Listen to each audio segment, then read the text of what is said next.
Hi, this is Debbie. Welcome back to Cheyenne Life, and this is part 2 of apple crisp, how to make the apple crisp now that we have the topping on.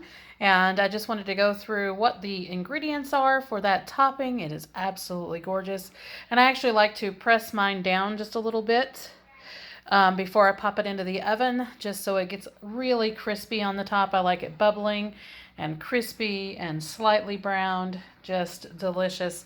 Anyway, in that topping there is 1 1/4 cups of flour, a 1/2 cup of rolled oats, or honestly you can use any type of oats, even if they're the quick oats. I've used both. A 1/2 cup of light brown sugar. I actually only had dark brown sugar, and I've used dark brown sugar in the past. Turns out exactly the same. Might be a little bit darker, but it's absolutely delicious. The lemon juice that's inside kind of counteracts that, so it doesn't make it too dark anyway. And it calls for a 1/2 teaspoon of ground cinnamon. Honestly, I put a teaspoon of ground cinnamon. We love cinnamon here, and I even will put in sometimes nutmeg as well as ginger and kind of mix that all in together, because it just heightens the flavor. Even though this apple crisp with just the cinnamon is absolutely to die for. It's the best recipe that I have ever came across. And then it also has a 1/4 teaspoon of salt and 12 tablespoons of butter. Seems like a lot of butter, but you're honestly not putting any butter into the apple filling. It's just into the topping, which will drizzle down all into all of it. So that's 1 1/2 sticks. And we use whole butter here, not margarine or anything like that, because we like to keep it as natural as possible.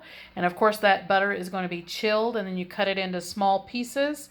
And then you're going to use your hands when you put all these ingredients together in a large bowl, and you're going to squeeze and work and knead and everything until you get the consistency that you see here, which looks like about pea-sized granules of this mixture. And then for myself, I don't have any nut allergies, neither does anyone in my family, so we go ahead and we add a 1/2 cup of walnuts, and I add a 1/2 cup of walnuts, and then I will put in some almonds as well, as you can see here. So I like to have almonds, and sometimes there's other nuts that are in that as well.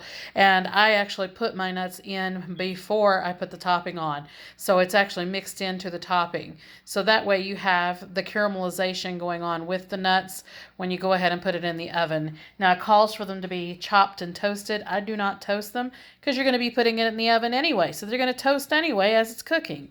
So no problem there. That shortens the process. And then you're going to pop it in the oven at 350 degrees Fahrenheit for about an hour. Now, if it doesn't look like it's crisping on the top or anything, you're going to leave it a little bit longer. It does absolutely fill up a 2-quart baking dish, as you can see here. And then I will put it on a pan, so that way if there's anything that bubbles over, it won't get into the bottom of my oven.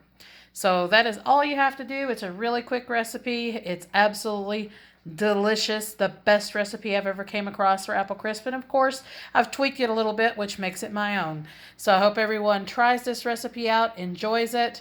Let me know, thumbs up, all that good stuff. Like, subscribe, hit the notification bell, and we will see you in the next video. Have a great day.